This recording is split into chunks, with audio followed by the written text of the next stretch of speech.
è un momento in cui quello che possiamo fare per i nostri associati, per le piccole e medie imprese, che sono la costola dell'economia nazionale, la colonna portante dell'economia nazionale, diventa maggiormente importante rispetto alla normalità.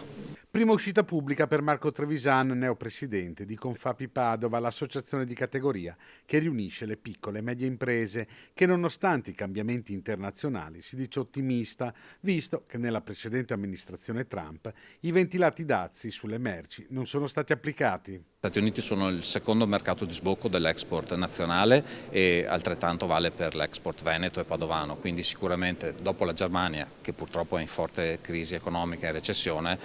il mercato di sbocco americano è un mercato cruciale, decisivo, e quindi il lavoro che stiamo facendo a livello di sistema politico nazionale, quindi il lavoro che ha fatto il Presidente del Consiglio Giorgia Meloni, è per noi prezioso, perché tenere buoni rapporti con l'amministrazione americana in questo periodo è sicuramente strategico ed è una mossa sicuramente intelligente. In provincia di Padova è stata presentata la nuova giunta dell'associazione di categoria, oltre alla donazione alla fondazione TCD, presieduta dal professor Mario Bertolissi, che si occupa di terapia cellulare del diabete. Un'occasione di incontro anche con le istituzioni per continuare un dialogo costruttivo. È quanto mai importante in questo momento storico che le rappresentanze di categoria facciano squadra con le istituzioni, in particolar modo con le istituzioni locali, per difendere quello che è il tessuto produttivo che negli anni è riuscito a fare grande il nostro Veneto, a fare grande la nostra provincia di Padova, e che deve vedere appunto in questa collaborazione costante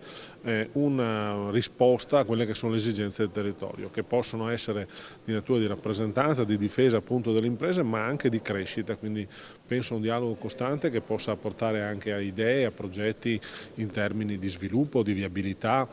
di opportunità, di formazione e di crescita. Ecco perché la collaborazione tra la provincia, con Fapi, ma anche in generale con tutto il resto del mondo dell'associazionismo d'impresa è fondamentale in un momento storico come questo, nel quale dobbiamo continuare appunto a difendere con i denti le nostre imprese, che sono quelle che hanno reso grande il nostro territorio.